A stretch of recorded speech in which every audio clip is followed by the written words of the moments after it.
La Bible révèle que la fin de toute chose est proche et que Dieu appelle tout homme à pouvoir se réjouir de la seconde venue de Jésus-Christ. L'objectif de cette présentation est de vous préparer à être du nombre de ceux qui gardent les commandements de Dieu et le témoignage, la foi de Jésus-Christ. Bonjour et bon sabbat. Avez-vous passé une bonne nuit? Je vais juste faire une prière. Notre Père qui est aux cieux, nous voulons te remercier de ce que tu nous as conduits ici sous ta divine protection. Nous allons encore ouvrir ta parole, que tu sois avec nous, que ton esprit nous éclaire. Nous te prions. Sois avec moi qui aura parlé avec ton peuple. Et donne-moi encore de ton esprit, mon papa. Bénis-nous, pardonne-nous. Nous te prions ainsi au nom de Jésus. Amen.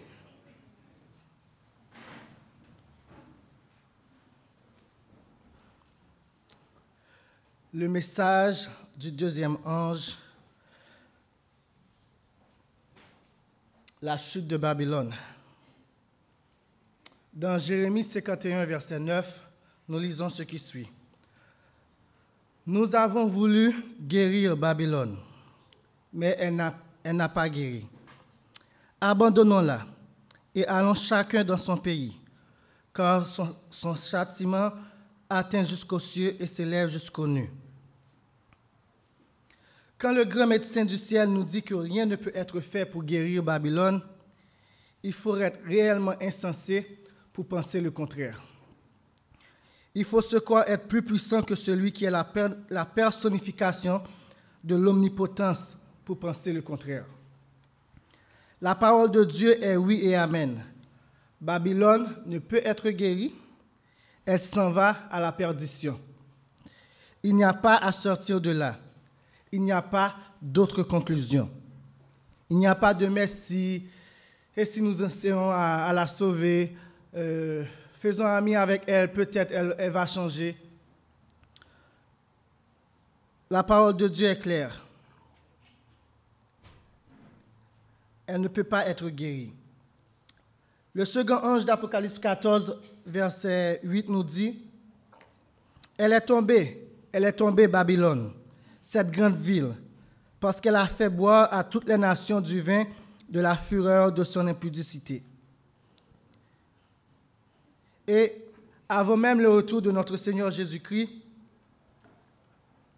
Dieu envoie un autre message dans Apocalypse 18, verset 2 qui nous dit, et il cria avec force et à haute voix et dit, elle est tombée, la grande Babylone. Alors, écoutons attentivement l'avertissement que Dieu nous donne. Le message qui est donné est le suivant. Abandonnons-la. Pourquoi vouloir rester de toute façon quand elle est devenue une habitation de démons, un repère de tout esprit impur, un repère de tout oiseau impur et odieux, selon Apocalypse 18, verset 2. Pourquoi s'acharner et s'entêter à faire exactement le contraire de ce que Dieu demande et exige de nous? Dieu nous rappelle à nouveau, vous qui l'aimez, mais qui avez encore de l'attachement pour Babylone, et j'entendis du ciel une autre voix qui disait, sortez du milieu d'elle, mon peuple, afin que ne vous participiez point à ses péchés et que vous n'ayez point de part à ses fléaux. Sortez du milieu d'elle, de Babylone, physiquement et spirituellement. Il se peut qu'on n'ait pas dans les dénominations qu'on appelle Babylone, mais spirituellement, on est encore à Babylone. Ces fausses doctrines sont encore dans nos esprits et dans nos pensées. L'ordre est de sortir totalement. Ne restez pas attachés à ces faux enseignements et à ces doctrines de démons. N'ayez pas de sentiments pour son organisation qui rend les habitants et les rois de la terre ivres du vin de son impudicité. Ayons compassion toutefois pour les âmes vivantes qui s'y trouvent, ivres et trompées par ses avances séductrices. Fuyez-la, abandonnez-la, pour ne pas participer à ses péchés, car ses péchés se sont accumulés jusqu'au ciel, et Dieu s'est souvenu de ses iniquités. Frères et sœurs, Dieu va juger Babylone à cause de ses iniquités. Et tous ceux qui restent attachés avec Babylone participent de ses péchés et auront part aux fléaux ou plaies qui vont s'abattre sur elle. Malheur, malheur à celui qui reste et demeure. Lui aussi, nous dit Apocalypse 14, verset 10, boira du vin de la fureur de Dieu, versé sans mélange dans la coupe de sa colère, et il sera tourmenté dans le feu et le soufre devant les 16 anges et devant l'agneau. Dieu ne peut faire autrement. Il n'y a que deux options. Soit que vous sortez et vous serez épargnés de ces fléaux, ou vous restez et vous aurez peur à ces fléaux. Il n'y a pas de juste milieu, pas de position neutre. Ce message qui paraît effrayant en une simple lecture superficielle est en effet un dernier message de miséricorde que Dieu envoie aux habitants de la terre et à son peuple qui s'y trouve. Psaume 86, verset 15 nous dit « Mais toi, Seigneur, tu es un Dieu miséricordieux et compatissant, lent à la colère, riche en bonté et en fidélité. » Cependant, ne vous abusez pas de la grâce de Dieu. Rappelez-vous, il ne tient pas pour innocent le coupable et il punit les iniquités. Sa longanimité a ses limites, surtout quand il envoie avertissement après avertissement. L'ordre est clair, frères et sœurs, sortez du milieu de Babylone, physiquement et spirituellement. Ne pensez guère que vous pouvez la guérir, la changer. Même Dieu ne le peut. Non parce que Dieu ne l'a pas voulu, mais parce que Babylone elle-même ne le voulait pas. Apocalypse 18, verset 7 nous dit, parce qu'elle dit dans son cœur, je suis assise en reine, et je ne suis point veuve, et je ne verrai point de deuil. Elle s'en est enorgueillie, et tous savent que l'orgueil précède la chute. Voilà que Dieu nous laisse savoir qu'elle est tombée. Elle est tombée, Babylone la grande ville. Par conséquent, Jéhovah nous dit de la fuir. Rester au milieu d'elle n'est que de la pure rébellion à l'égard de l'ordre formel de Dieu. Et comme quand Lot fuyait Sodome, il reçut l'ordre de ne pas regarder en arrière. De même, ne regardons pas en arrière, frères et sœurs. Ne pensons pas à son luxe et à ses richesses. Toutes ces choses seront aussi détruites avec elle. Ne pensez même pas retourner en Égypte. Dieu l'interdit. Reste de Juda. L'Éternel vous dit, n'allez pas en Égypte. Sachez que je vous le défends aujourd'hui. Jérémie 42, verset 19. Aller en Égypte ne sera que pour notre perte. La parole du Dieu vivant nous dit, malheur, dit l'Éternel aux enfants rebelles, qui forment des desseins, mais sans moi, qui traitent alliance, mais sans mon esprit, afin d'ajouter péché sur péché, qui descendent en Égypte sans avoir consulté ma bouche, pour se réfugier sous la protection de Pharaon et se retirer à l'ombre de l'Égypte. La protection de Pharaon sera votre honte, et cette retraite sous l'ombre de l'Égypte sera votre confusion. Le secours de l'Égypte ne sera que vanité et néant. C'est pourquoi j'appelle cela grand bruit pour ne rien faire. Va maintenant, grave-le sur une table en leur présence et écris-le dans un livre afin que cela demeure pour le temps à venir, à toujours et à perpétuité. La partie ici qui dit afin que cela demeure pour le temps à venir, la version King James s'est dit pour la fin des temps. Donc ce texte est exactement pour nous, pour ne pas faire alliance avec les enfants rebelles. Il n'y a de la sécurité nulle part. Pas en Égypte, pas en Babylone. Où est-ce qu'il y a de la sécurité alors, mais qu'en Israël? Amen. Psaume 20, versets 2 à 3 et 7 à 9 nous dit que l'Éternel t'exauce au jour de la détresse, Que le nom du Dieu de Jacob te protège. Que du sanctuaire, il t'envoie du secours. Que de Sion, il te soutienne. Et hier, on a vu une mauvaise compréhension du sanctuaire peut affecter notre adoration du seul vrai Dieu. Voyez-vous aussi, il peut affecter notre libération. Parce que l'œuvre que Jésus-Christ fait dans le lieu très saint est pour qu'il soit en mesure de nous délivrer le jour de la détresse. Que de Sion il te soutienne. Je sais que l'Éternel sauve son oint. Il l'exaucera des cieux de sa sainte demeure par le secours puissant de sa droite. Ceux-ci s'appuient sur leurs chars, ceux-là sur leurs chevaux, c'est-à-dire leur force.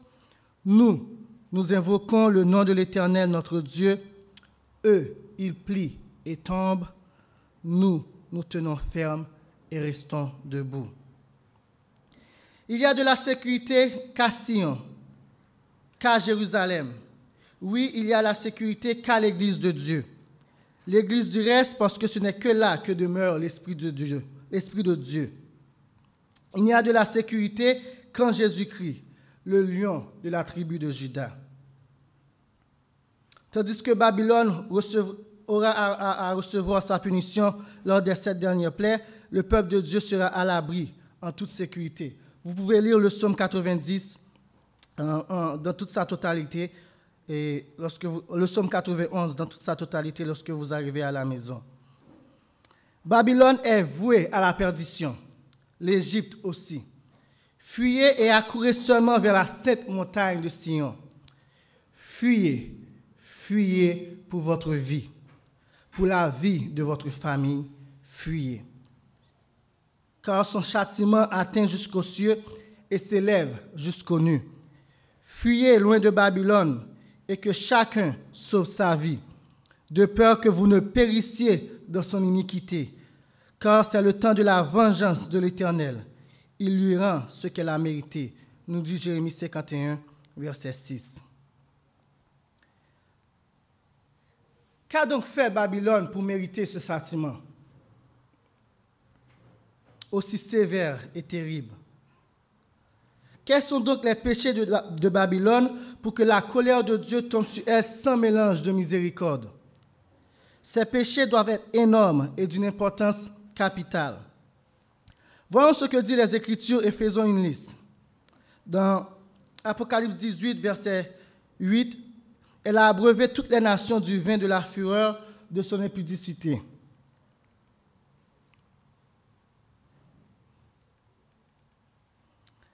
Et dans la tragédie des siècles, page 419, c'est dit: le grand péché imputé à Babylone, c'est d'avoir fait boire à toutes les nations du vin de la fureur de son impudicité. Cette coupe enivrante qu'elle offre au monde représente les fausses doctrines héritées par elle en courtisant les grands de la terre. L'amour du monde a dénaturé sa foi et l'Église déchue exerce à son tour sur ce dernier une influence néfaste en enseignant des doctrines directement opposées aux déclarations les plus explicites de ces Écritures. Elle a commis la fornication avec les rois de la terre et les marchands de la terre. Et référence Apocalypse 18, verset 3, et aussi Tragédie des siècles, page 412, paragraphe 1. Tragédie des siècles, page 412, paragraphe 1. Elle a persécuté les saints du souverain. Apocalypse 17, verset 11, 18, 24. Elle a blasphémé contre le Très-Haut et elle s'est fait être Dieu. Apocalypse 13, verset 4 et 1 Thessaloniciens 2, verset 4. Elle offre le salut par les œuvres et la justification de la désobéissance. 1 Thessaloniciens 2, verset 7. Elle a pensé à changer le temps et la loi de Dieu. Daniel 7, verset 25. Elle a exigé aux habitants d'obéir à son autorité à la place de celui de Dieu. Apocalypse 13 et 14, verset 9 à 10. Elle exigera la mort de quiconque qui ne lui adorera pas et n'acceptera pas la marque de la bête. Apocalypse 13. De toutes les iniquités de la grande Babylone, celle qui est la plus atroce est son effrontément à penser vouloir changer les commandements du Dieu du ciel et son exigence à ce que la terre entière obéisse à sa prétention et à ses caprices. Babylone, la mère des impudiques, agira de nouveau de la même manière, et ses filles de concert avec leur mère à la fin des temps. Que dit la Bible quand les hommes veulent rendre nulle la loi de Dieu? Oh, je ne l'ai pas ajouté. Psaume 119, verset 126, c'est dit « Il est temps que l'Éternel agisse. Ils ont annulé ta loi. » Lorsque les hommes pensent annuler la loi de Dieu, l'Éternel va agir. Il ne restera pas en silence. Il va venger sa loi, son honneur et le sang de son peuple. C'est le temps de vengeance de l'Éternel. Il va rendre à Babylone ce qu'elle mérite. Le Seigneur avait longuement patienté. Et dans Apocalypse 6, verset 9 à 11, nous lisons « Quand il ouvrit le 5e sceau, je vis sous l'autel les âmes de ceux qui avaient été immolés à cause de la parole de Dieu et à cause du témoignage qu'ils avaient rendu.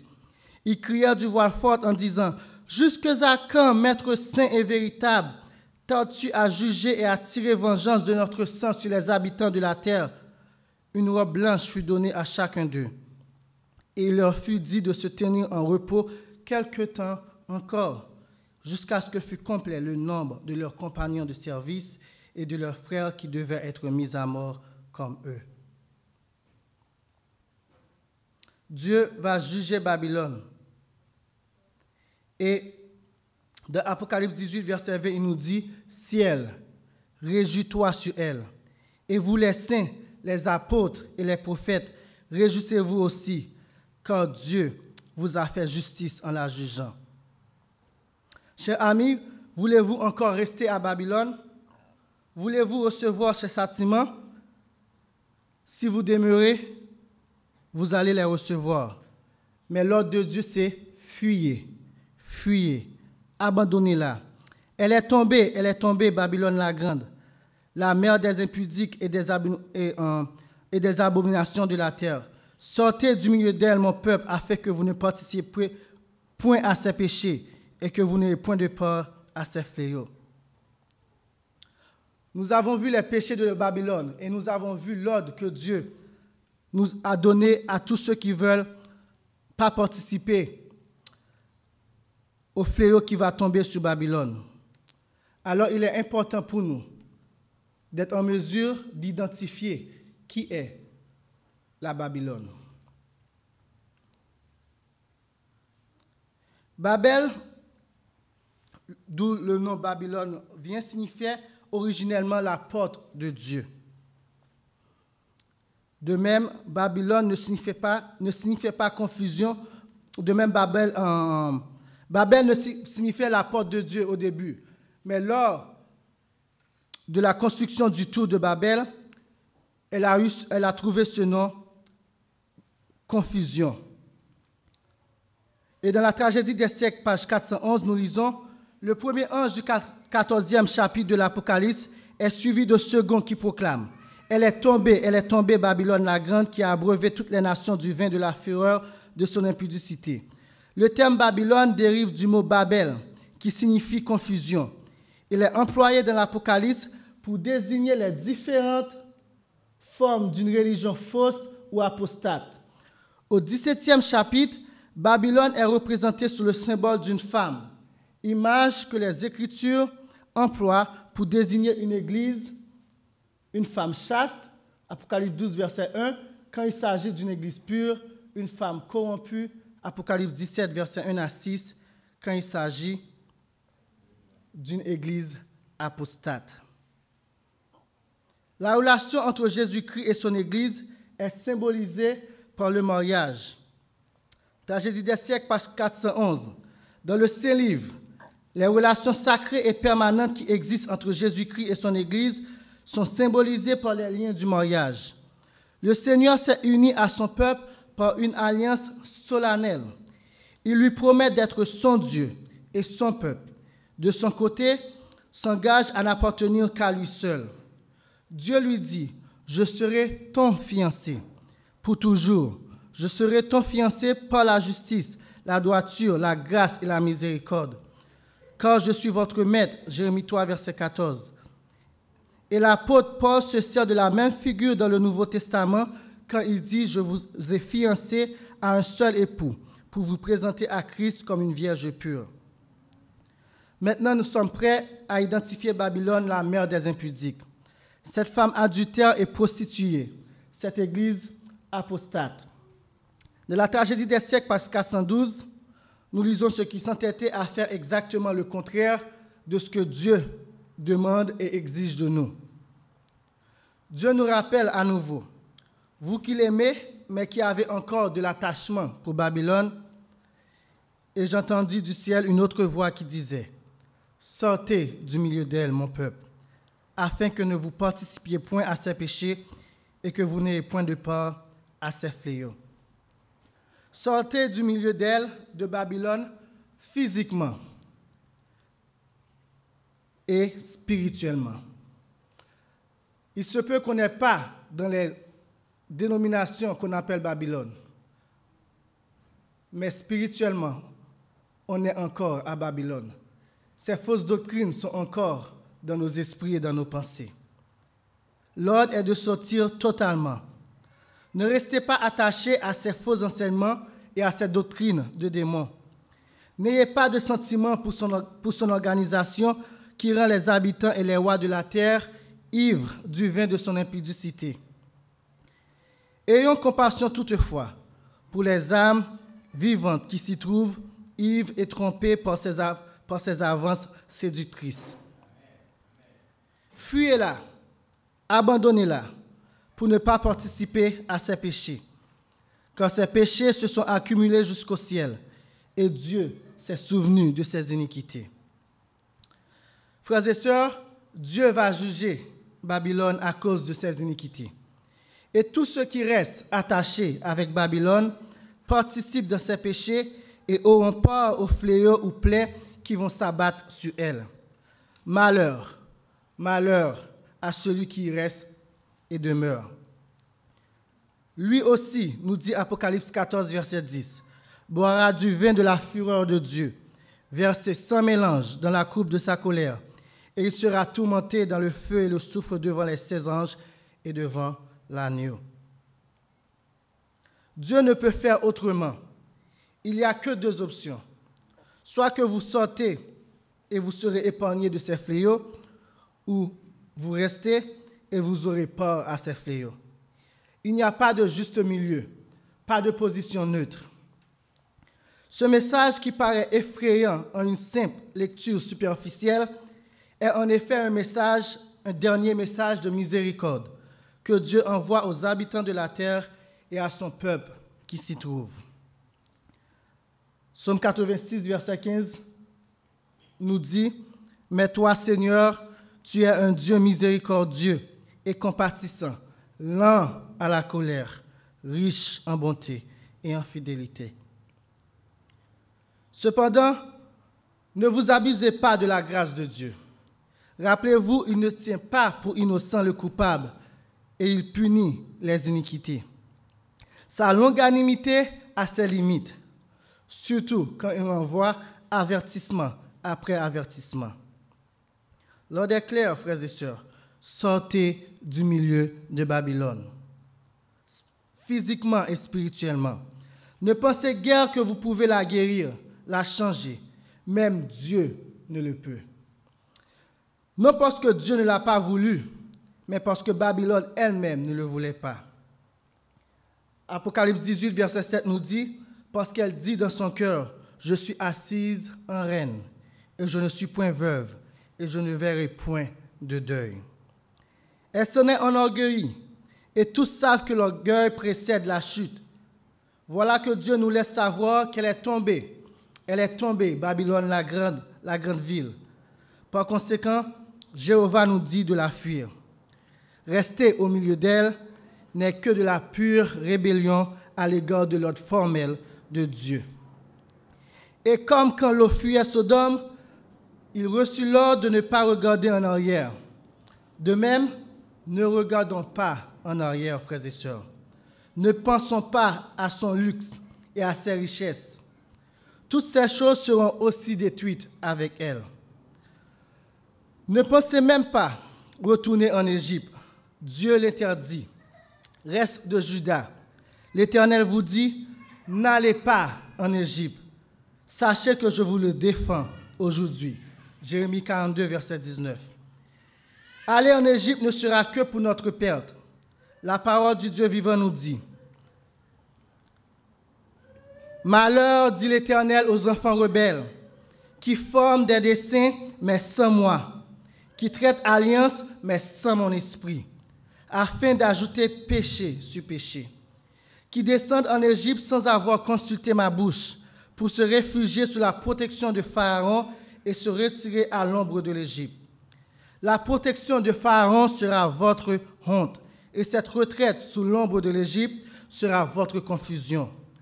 Le secours de l'Égypte ne sera que vanité et néant. C'est pourquoi j'appelle cela grand bruit pour ne rien faire. Va maintenant, grave-le sur une table en leur présence, et écris-le dans un livre, afin que cela demeure pour le temps à venir, à toujours et à perpétuité. La partie ici qui dit afin que cela demeure pour le temps à venir, la version King James se dit pour la fin des temps. Donc ce texte est exactement pour nous, pour ne pas faire alliance avec les enfants rebelles. Il n'y a de la sécurité nulle part. Pas en Égypte, pas en Babylone. Où est-ce qu'il y a de la sécurité alors, mais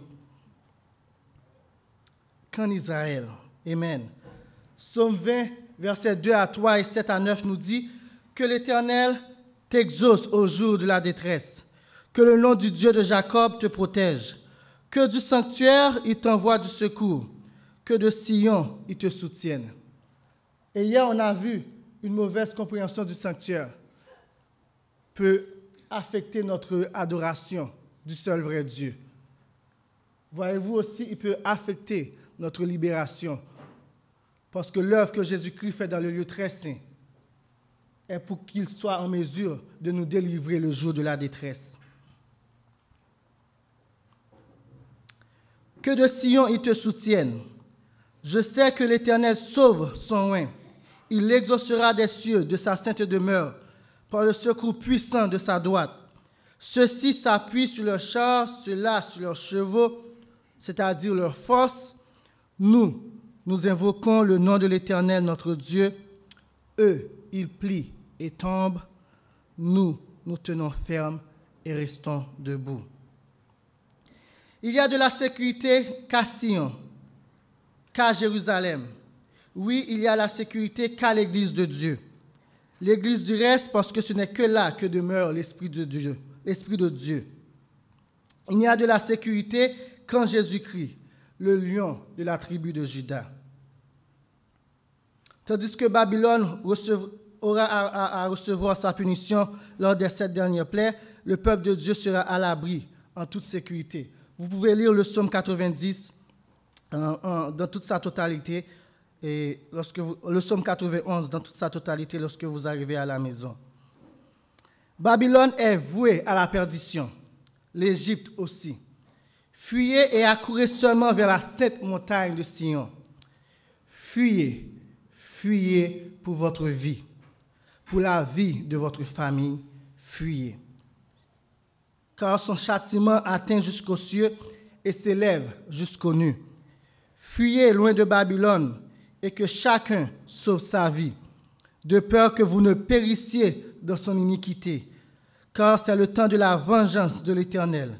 Il lui rend ce qu'elle a mérité, nous dit Jérémie 51, verset 6. Qu'a donc fait Babylone pour mériter ce châtiment aussi sévère et terrible? Quels sont donc les péchés de Babylone pour que la colère de Dieu tombe sur elle sans mélange de miséricorde? Ces péchés doivent être énormes et d'une importance capitale. Voyons ce que disent les Écritures et faisons une liste. Dans Apocalypse 18, versets 8, elle a abreuvé toutes les nations du vin de la fureur de son impudicité.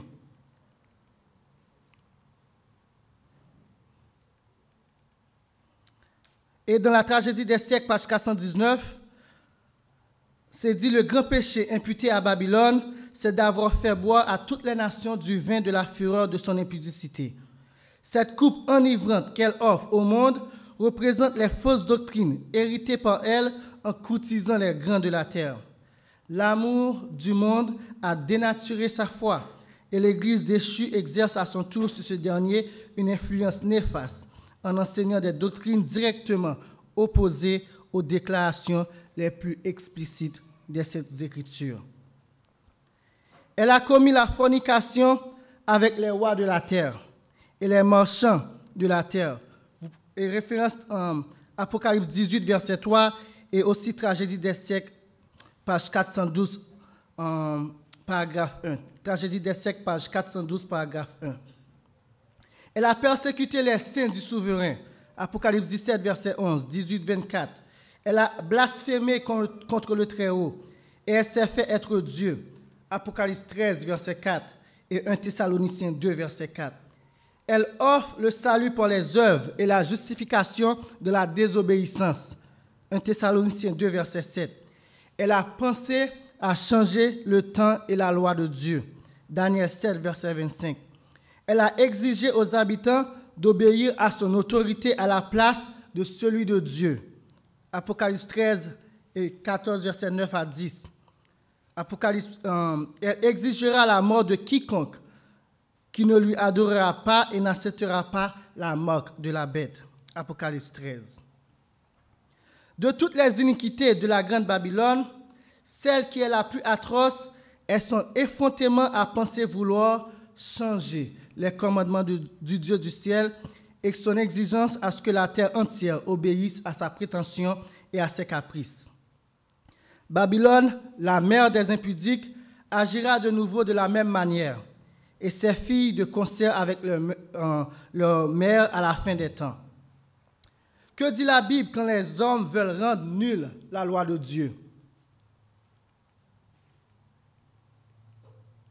Oh, je ne l'ai pas ajouté. Psaume 119, verset 126, c'est dit: il est temps que l'Éternel agisse. Ils ont annulé ta loi. Lorsque les hommes pensent annuler la loi de Dieu, l'Éternel va agir. Il ne restera pas en silence. Il va venger sa loi, son honneur et le sang de son peuple. C'est le temps de vengeance de l'Éternel. Il va rendre à Babylone ce qu'elle mérite. Le Seigneur avait longuement patienté. Et dans Apocalypse 6, verset 9 à 11, nous lisons: quand il ouvrit le 5e sceau, je vis sous l'autel les âmes de ceux qui avaient été immolés à cause de la parole de Dieu et à cause du témoignage qu'ils avaient rendu. Ils crièrent du voix forte en disant: jusque à quand, Maître saint et véritable, tardes-tu à juger et à tirer vengeance de notre sang sur les habitants de la terre? Une robe blanche fut donnée à chacun d'eux, et il leur fut dit de se tenir en repos quelque temps encore, jusqu'à ce que fût complet le nombre de leurs compagnons de service et de leurs frères qui devaient être mis à mort comme eux. Dieu va juger Babylone. Et dans Apocalypse 18, verset 20, il nous dit: ciel, réjouis-toi sur elle. Et vous les saints, les apôtres et les prophètes, réjouissez-vous aussi, car Dieu vous a fait justice en la jugeant. Chers amis, voulez-vous encore rester à Babylone? Voulez-vous recevoir ces châtiments? Si vous demeurez, vous allez les recevoir. Mais l'ordre de Dieu, c'est fuyez, fuyez, abandonnez-la. Elle est tombée, Babylone la grande. La femme du 17e chapitre de l'Apocalypse, appelée Babylone, est décrite comme vêtue de pourpre et d'écarlate et parée d'or, de pierres précieuses et de perles. Elle tenait dans sa main une coupe d'or remplie d'abominations et des impuretés de sa prostitution. Sur son front était écrit un nom, un mystère: Babylone la grande, la mère des impudiques. Le prophète poursuit: je vis cette femme ivre du sang des saints et du sang des témoins de Jésus. Il est dit de plus que Babylone est la grande ville qui a la royauté sur les rois de la terre. La puissance qui, durant tant de siècles, a exercé un règne despotique sur tous les monarques de la chrétienté, c'est Rome. La pourpre et l'écarlate, l'or, les pierres précieuses et les perles dont cette femme est parée rappellent d'une manière frappante la magnificence et la pompe plus que royale de la cour de Rome. En outre, aucun pouvoir humain n'a été ivre du sang des saints comme l'Église qui a si cruellement persécuté les disciples de Jésus-Christ. Babylone est aussi accusée de relations illicites avec les rois de la terre. En s'éloignant de Dieu et en s'alliant avec les païens, l'Église juive était devenue une prostituée. Rome s'est rendue coupable du même péché et encourt la même inculpation.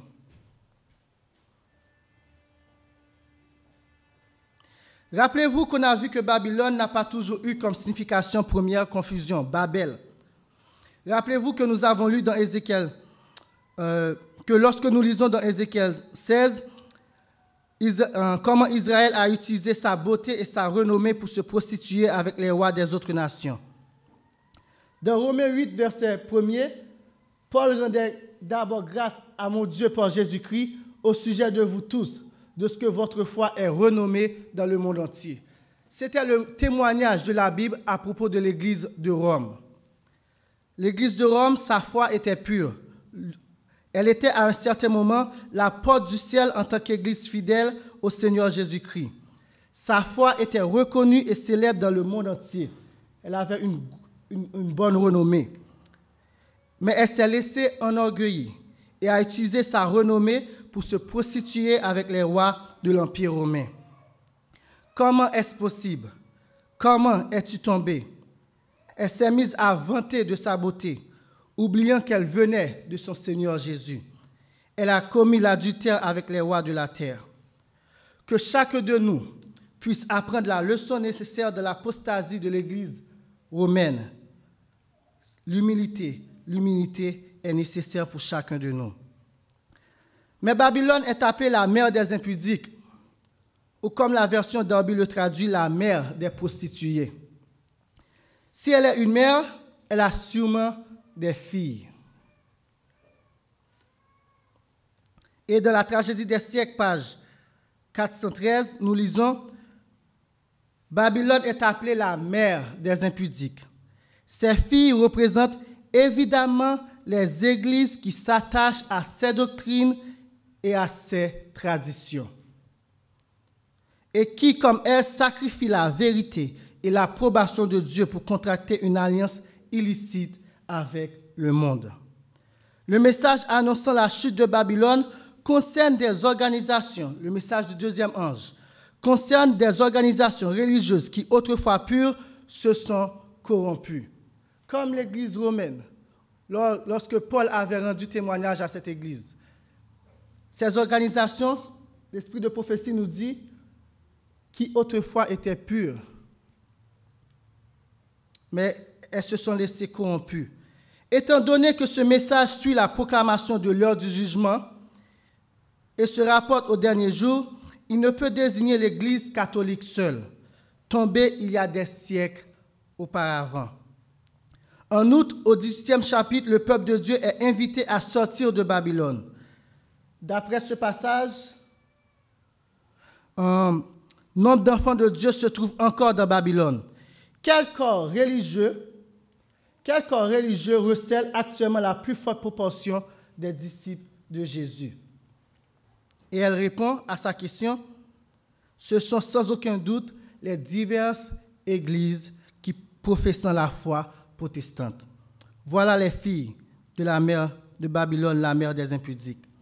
Au moment de leur naissance, ces églises ont pris noblement position pour Dieu et pour la vérité et la bénédiction de Dieu a reposé sur elles. Les non-croyants eux-mêmes ont dû reconnaître les bienfaits qui découlent de l'acceptation des principes de l'Évangile. Pour employer les termes du prophète, ta renommée se répandit parmi les nations à cause de ta beauté, car elle était parfaite. grâce à l'éclat dont je t'avais orné, dit le Seigneur l'Éternel. Mais ces églises sont tombées par le péché même qui avait été la cause de la ruine d'Israël.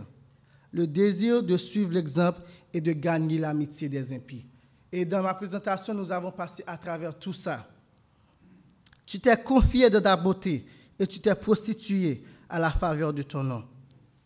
La même chose qui a été dite pour l'ancien Israël, pour l'Église romaine, est répétée pour les églises protestantes. L'histoire n'a fait que se répéter. Sera-ce toujours ainsi?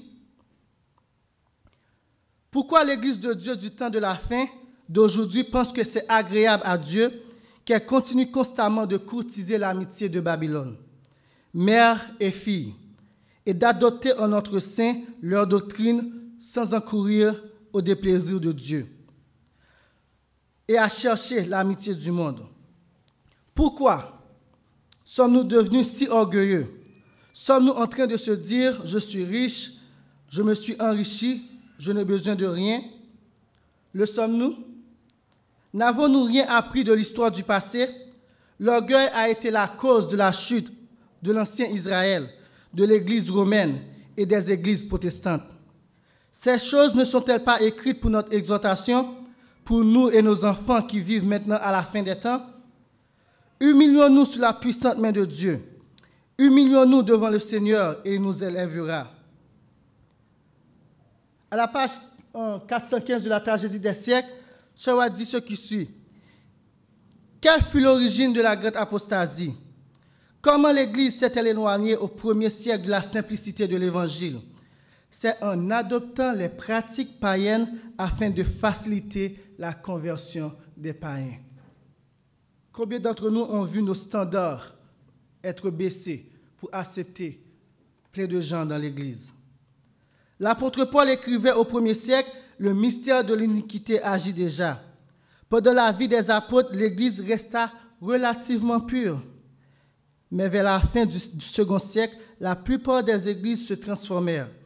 La simplicité première disparut et insensiblement, à mesure que les anciens disciples descendaient dans la tombe, leurs enfants, en compagnie des nouveaux convertis, entrèrent en scène et donnèrent une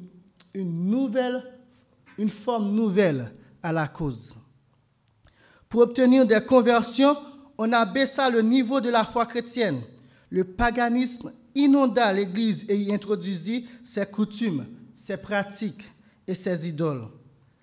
Assuré de la faveur et de l'appui des princes, le christianisme fut nominalement accepté par les foules, dont un grand nombre d'individus, apparemment chrétiens, restaient réellement païens et continuaient d'adorer leurs idoles en secret. Une nouvelle génération a tout changé. Et on a répété ça à plusieurs reprises. Les pionniers sont morts et une nouvelle génération d'adventistes ont accepté de nouvelles doctrines. Le même processus ne s'est-il pas répété dans presque toutes les églises soi-disant protestantes? À mesure que disparurent les hommes qui les avaient fondées dans le véritable esprit de la réforme, leurs descendants donnèrent une forme nouvelle à la cause. La même chose pour les églises protestantes. Les futures générations, les nouvelles générations changèrent en la foi qui leur avait été confiée. Fanatiquement attachés au credo de leur père, mais refusant d'accepter toute vérité nouvelle, les enfants des réformateurs se sont écartés de l'exemple d'humilité, de renoncement et de simplicité qu'ils avaient reçu. C'est pour cela que Dieu a envoyé le message du premier ange et ils l'ont refusé. Alors Dieu leur a dit qu'ils sont tombés moralement dans le message du deuxième ange. Et maintenant, elles font partie de Babylone, la fille de la grande ville. Elle a écrit à mesure que disparurent les hommes qui les avaient fondés dans le véritable esprit de la réforme, leurs descendants donnèrent une forme nouvelle à la cause. Gardez ceci à l'esprit. Nous avons lu à plusieurs reprises cette citation dans Message choisi, volume 1. L'ennemi des âmes a cherché à introduire la supposition selon laquelle une grande réforme doit avoir lieu parmi les adventistes du 7e jour. Cette réforme devrait consister à renoncer aux doctrines qui constituent les piliers de notre foi et entreprendre un travail de réorganisation. Si une telle réforme avait lieu, qu'est-ce qui s'en suivrait? Les principes de vérité que Dieu, dans sa sagesse, a donnés à l'Église du reste seraient rejetés. Et nous avons vu que c'était vrai. Notre religion subirait un changement. Nous avons vu que c'était vrai. Les principes fondamentaux qui ont soutenu l'œuvre pendant les 50 dernières années seraient tenus pour autant d'erreurs. Nous avons vu que c'était vrai. Une nouvelle organisation serait établie. Nous avons vu que c'était vrai. Des livres de notes différents seraient écrits. Nos brochures de l'école du sabbat, nous l'avons vu. D'autres livres, d'autres théologiens sortant de Andrews University. On introduirait un système de philosophie intellectuelle. Les fondateurs de ce système se rendraient dans les villes pour y accomplir une œuvre magnifique. Il va sans dire que le sabbat serait peu respecté, tout comme le Dieu qui l'a établi. Ce nouveau mouvement ne tolérerait aucune opposition. Ses chefs enseigneraient que la vertu est préférable au vice, mais du moment que Dieu serait écarté, on ne dépendrait plus que de la force humaine qui est impuissante sans Dieu. On construirait sur le sable et tout l'édifice s'écroulerait à la première tempête. Frères et sœurs, je vais vous lire 2 citations. Une est d'Ellen White, l'autre est d'un historien adventiste. OK? La première, c'est dans Review and Herald, le 18 mars 1884, paragraphe 8. Et hier, il y avait une question qui était posée en disant, est-ce qu'il y a la possibilité que nos officiers, nos dirigeants reviennent en arrière? Vous allez avoir votre réponse dans cette citation. Le Seigneur a une controverse avec ceux qui professent être son peuple dans ces derniers jours. Dans cette controverse, les hommes en position de responsabilité prendront une direction directement opposée à celle poursuivie par Néhémie. J'ai lu le livre de Néhémie et dans le chapitre 13, Néhémie a fait une série de réformes. On ne va pas tout les lire, mais je vais vous les citer. Il a enseigné de nouveau la parole de Dieu au peuple. Verset 1, je parle de Néhémie 13. Il a séparé les étrangers d'Israël de les services du temple. Verset 1 à 3. Il a purifié le temple en chassant l'étranger de sa résidence du temple et rétabli les ustensiles de la maison de Dieu. Verset 1 à 9. Il a rétabli la dîme pour le service et les officiers du temple. Verset 10 à 14. Il mit fin à la violation du sabbat en faisant cesser les travaux le jour du sabbat. Verset 15. Mit fin au commerce les jours du sabbat. Verset 15 aussi. Chassa les marchands qui étaient une occasion de chute pour le peuple d'Israël. Verset 16 à 22. Il a rétabli l'institution du mariage en interdisant le mariage avec un étranger.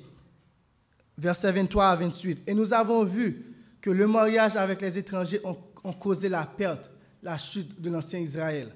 Nous avons vu ça jeudi dernier, comment des rois et plusieurs rois, fils après fils, à cause de leur mariage avec des étrangers, sont allés adorer des faux dieux. Et à cause de leur idole, ils ont abandonné, ils ont profané le sabbat. Et dernièrement, il a rétabli le ministère sacerdotal.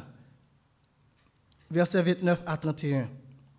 Néhémie a par-dessus tout restauré la sanctification du sabbat. Les hommes en position de responsabilité dans notre Église feront une œuvre de réforme directement opposée à celle poursuivie par Néhémie. Néhémie a rétabli la sanctification du sabbat. Nos hommes de responsabilité vont faire une œuvre de réforme contraire à ce qu'a fait Néhémie. Donc, qu'est-ce qu'ils vont nous dire? La servante continue, même référence. Ils n'ignoreront pas et ne mépriseront pas le sabbat seulement eux-mêmes, Mais ils essaieront de le cacher aux autres en l'enterrant sous les ordures de la coutume et de la tradition. Dans les églises et dans les églises et dans les grands rassemblements en plein air, les ministres exhorteront le peuple sur la nécessité à observer le premier jour de la semaine. Ça, c'est nos hommes en position de responsabilité. Ils vont faire quoi?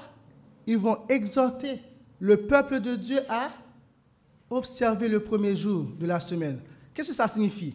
Apprendre la marque de la bête. Pourquoi? Parce qu'ils se sont habitués avec eux. Leur théologie a changé. Ils se sont fait amis avec la foi avec les filles de Babylone, avec Babylone la mère. Et ils vont dire au peuple de Dieu d'observer le premier jour. Ce n'est pas une mince affaire, frères et sœurs. Ce n'est pas une mince affaire. À chaque fois, nous parlons contre la marque de la bête.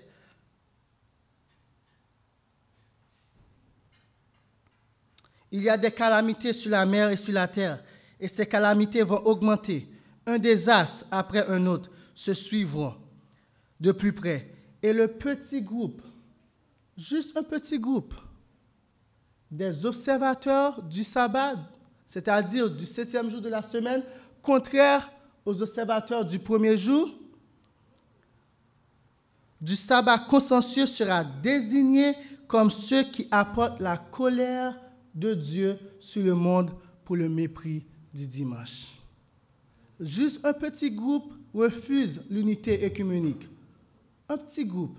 Et à cause de ça, la colère du monde, de ces hommes, de ces églises apostates vont tomber sur ce petit groupe.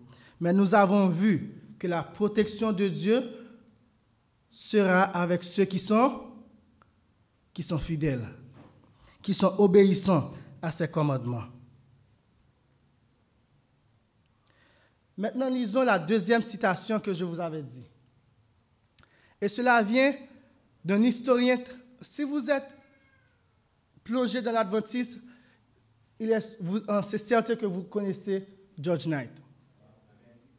C'est certain que vous le connaissez. Il est encore en vie.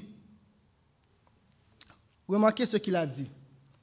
La plupart des fondateurs de l'adventisme du 7e jour ne pourraient pas se joindre à l'Église aujourd'hui. Il a dit la plupart, mais moi je vous dis, tous nos pionniers ne pourront pas se joindre à l'Église aujourd'hui. S'ils devaient souscrire aux croyances fondamentales de l'Église. Et nous avons vu les erreurs sur la divinité de ces croyances. Hier, nous avons vu sur le sanctuaire.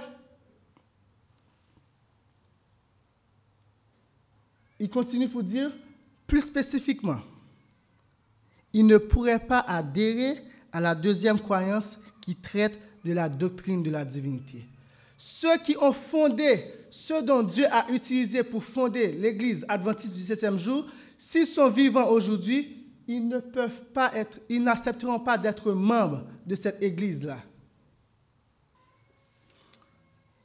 qui traite de la doctrine de la Trinité. Pour Joseph Bates, un de nos pionniers, la doctrine de la Trinité n'était pas scripturaire. Il y a des gens qui vont se battre, qui vont vous dire c'est scripturaire. Et nous avons vu, je pense que c'est avec Pasteur Bolot, qu'ils ont dit c'était une supposition factuelle. La doctrine de la Trinité était une supposition factuelle de la Bible. Donc, eux-mêmes aussi, ils sont conscients que ce n'est pas basé sur la Bible. Et ils nous demandent tout simplement d'avoir la foi pour accepter cette doctrine. Et la Bible nous dit, la foi vient de ce qu'on entend, et ce qu'on entend vient de la parole de Dieu. Si ce n'est pas dans la parole de Dieu, comment peut-on avoir la foi? Pour James White, c'était cette vieille absurdité trinitaire. Vous pensez que le mari d'Ellen White n'allait pas être dans l'église et Ellen White allait être dans l'église aussi? Elle qui a dit à tant de reprises, ne vous mariez pas à des infidèles? Vous pensez qu'elle a désobéi à son propre conseil? Elle s'est mariée avec un infidèle? Elle s'est mise sur un joug commun avec un infidèle? Ellen White, le mari, la femme de James White, ne serait pas en mesure d'entrer dans cette église aujourd'hui. Et pour M.E. Cornell, c'était un fruit de la grande apostasie, de pair avec le repos du dimanche et l'immortalité de l'âme. C'était dans un même paquet. L'apostasie de l'Église romaine a amené toutes ces fausses doctrines. Il ne pourrait pas adhérer non plus à notre compréhension de la nature humaine de Jésus, de l'expiation aujourd'hui, des avortements qui se font dans nos hôpitaux, de la fausse science théologique qui est enseignée dans nos universités, de certains de nos modes d'adoration, se le laisser aller dans nos tenues vestimentaires. Frères et sœurs, je suis désolé d'ouvrir si largement les plaies de mon peuple adventiste, mais je n'ose pas faire le contraire. Et je m'identifie avec le peuple adventiste. Je suis adventiste du 7e jour. Amen. Car, Jérémie 6, versets 13 et 15, il nous a dit, « Car depuis le plus petit jusqu'au plus grand, tous sont avides de gain. Depuis le prophète jusqu'au sacrificateur, tous usent de tromperie. Ils pensent à la légère la plaie de la fille de mon peuple. Paix, paix. » Il n'y a pas de loi du dimanche dans le pipeline. Ce n'est pas en cours, ils nous disent. On vous dira, ils sont en train de nous dire paix, paix. Ils sont en train de penser à la légère la plaie de l'Église adventiste. Paix, paix, disent-ils, et il n'y a point de paix. Ils seront confus quand ils commettent des abominations. Lisez Ézéchiel 8 et 9. Ils ne rougissent pas, ils ne connaissent pas la honte. C'est pourquoi ils tomberont avec ceux qui tombent. Ils seront renversés quand je les châtierai, dit l'Éternel. Définitivement, nous ne pourrons jamais recevoir la pluie de l'arrière-saison dans cette condition. Aussi, les pluies ont-elles été retenues? Il n'y a pas eu de pluie de l'arrière-saison. Et tu as eu le front d'une femme débauchée. Et dans la version d'Arby, c'est dit prostituée. Tu n'as pas voulu avoir honte. Jérémie 3, verset 3. Tout comme Pierre, frères et sœurs, et je le répète comme je dis, c'est un message de repentance qui doit être proclamé en Jérusalem par les réparateurs des brèches. Et maintenant, frères, je sais que vous avez agi par ignorance. Ces changements ont été faits. Certains d'entre vous n'étaient pas nés, d'autres n'étaient pas encore adventistes.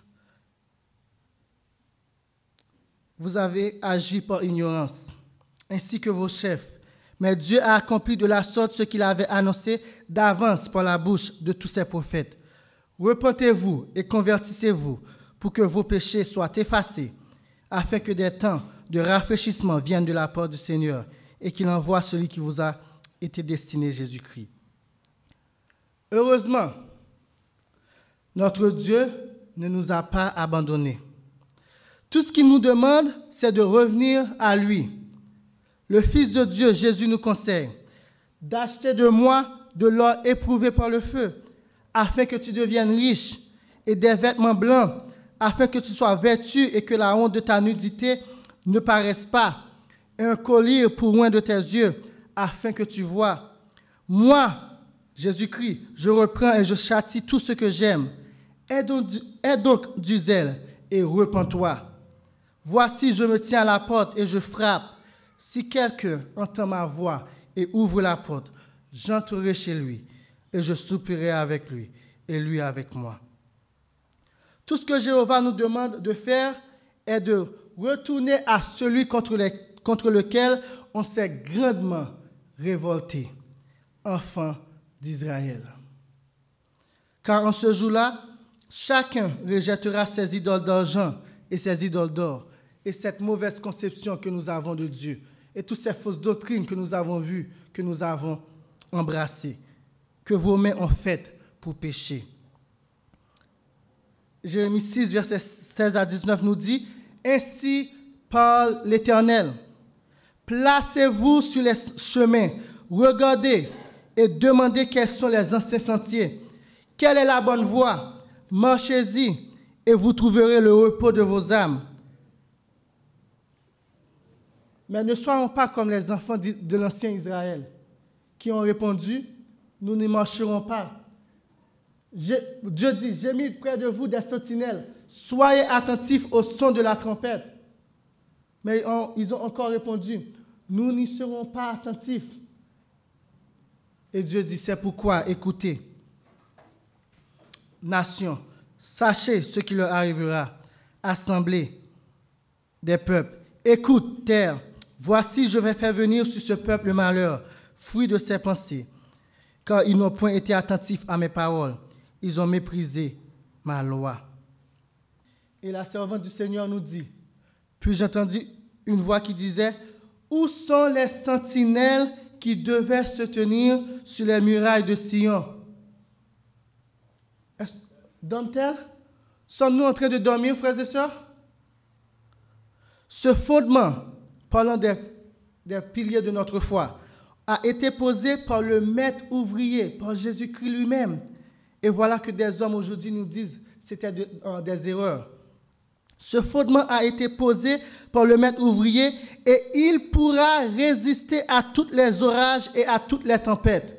Ce fondement va résister à tous les orages et à toutes les tempêtes, mais la nouvelle organisation, nous avons vu que c'est bâti sur du sable. Et lorsque la tempête va venir, il va s'écrouler. Choisissez votre fondement, le roc ou du sable. Permettra-t-on à cet homme de présenter des doctrines qui sont la négation de l'expérience passée du peuple de Dieu? Le moment est venu d'agir avec décision. Le moment est venu. Joël 1er, verset 5 nous dit, réveillez-vous, ivrognes, et pleurez. Réveillez-vous, si vous dormez. Et vous tous, buveurs de vin, on s'est laissé enivrer par le vin de Babylone. Lamentez-vous au sujet du jus de la vigne, car il est retranché de votre bouche. Ces citations d'Ellen White qui suivent sont primordiales à considérer dans le cadre de notre sujet. Dans Testimonies to Ministers, page 265, elle dit « Le monde ne doit pas être introduit dans l'Église et marié à l'Église, formant un lien d'unité. » Nous avons vu que Christ s'est marié par alliance solennelle avec l'Église. On ne peut pas prendre un autre homme. Par ce moyen, l'Église deviendra corrompue et, comme indique dans l'Apocalypse, un repère de tout oiseau impur et odieux. Apocalypse 18, verset 2. Elle utilise le langage qui se trouve pour décrire Babylone. Elle dit, si nous faisons alliance avec le monde, l'Église va devenir quoi? Corrompue. Et nous avons lu cette citation dernièrement. Je vais commencer ici, pour gagner du temps. Nous courons le danger de devenir la sœur de la Babylone déchue, de laisser nos églises se corrompre et devenir un repère de tout esprit impur et odieux. Comment voir clairement notre condition sans décider de remédier du mal existant? Vous voyez, plusieurs d'entre nous disent oui, il y a quelque chose qui va mal.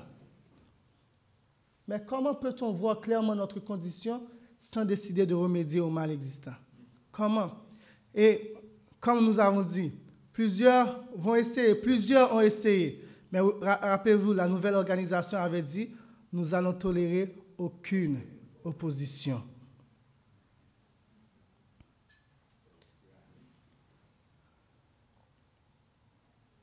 Et elle pose la question dans Lettre 35, 1898. Les adventistes du 7e jour marcheront-ils dans la même voie que la nation juive? le message à l'église de la Odyssée devrait-il être applicable à ce peuple? Est-ce que ceux qui ont vu une grande lumière, qui ont eu de grandes opportunités et de nombreux privilèges, cesseront de servir comme témoins pour Christ? Ceux qui connaissent la vérité, mais qui ne ressentent aucun fardeau particulier pour révéler les œuvres correspondantes, seront comme ce serviteur qui connaissait la volonté de son maître, mais qui ne l'a pas obéi. Et elle nous pose la question à nous-mêmes: allons-nous être comme la nation juive?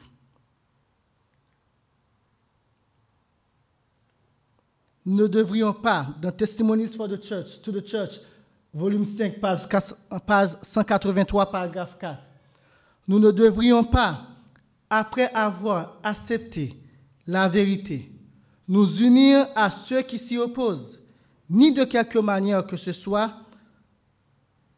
nous placer là où il nous sera difficile de vivre notre foi.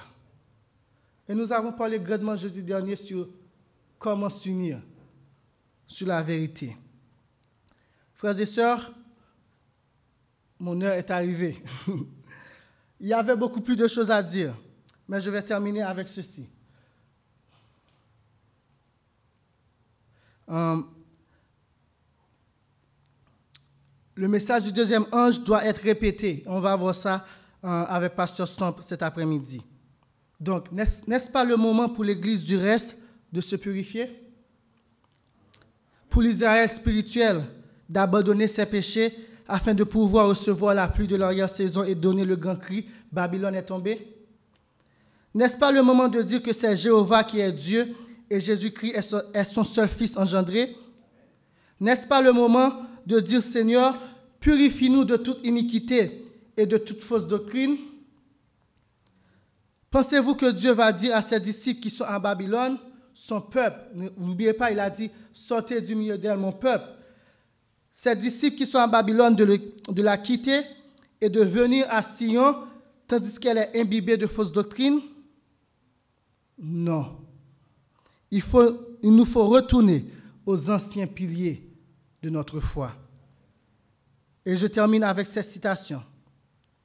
Dieu aura cependant sur la terre un peuple qui s'attachera à sa parole et qui en fera la pierre de touche de toute doctrine et le fondement de toute réforme. Ni l'opinion des savants, ni les déductions de la science, ni les credos, ni les décisions des conciles et assemblées ecclésiastiques, aussi discordants que nombreux, ne doivent être pris en considération sur un point de foi religieuse. Aucune de ces choses-là. Avant d'accepter une doctrine quelconque, il faut s'assurer qu'elle a en sa faveur un clair et précis « ainsi a dit l'Éternel ». Les hommes nous disent que cette doctrine de la Trinité, c'est une supposition factuelle. Ce n'est pas un « ainsi a dit l'Éternel ». Toute doctrine doit être basée sur ça. Lorsque le peuple de Dieu retournera dans sa pureté doctrinale, alors notre Père fera pleuvoir sur lui son esprit dans toute sa plénitude. Dieu est en train de préparer un peuple qui pourra défendre les commandements de Dieu et la foi de Jésus. Feriez-en vous partie? Amen.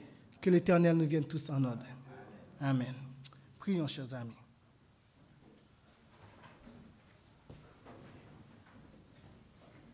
Notre Père qui es aux cieux, nous avons entendu ton message. Sortez de Babylone. Nous devrions sortir physiquement et nous devrions sortir spirituellement. Oh Papa, nous ne voulons pas traîner aucune fausse conception de toi, de ta parole, de Jésus-Christ, de ton esprit avec nous. Nous voulons recevoir la pluie de l'arrière-saison. Nous voulons recevoir ton esprit afin de donner le grand cri qui est si nécessaire pour ce monde qui périt. Sois avec nous, pardonne nos péchés, accepte nos repentances, mon Papa, nos confessions. Permets que chacun d'entre nous qui est ici ce matin, mon Papa, ce sabbat, puissent avoir un cœur repentant et retourner à Jésus-Christ qui nous a rachetés. Bon Père, c'est notre prière. Au nom de Jésus-Christ, ton Fils, qui vit, qui règne au siècle des siècles. Amen. Merci d'avoir écouté cette présentation avec intérêt. Pour plus d'informations, consultez notre site internet lereste.org et suivez-nous sur Facebook ainsi que sur YouTube à @lereste. Vous pouvez aussi nous contacter par email à info@lereste.org ou par téléphone au +33 6 12 60 13 69.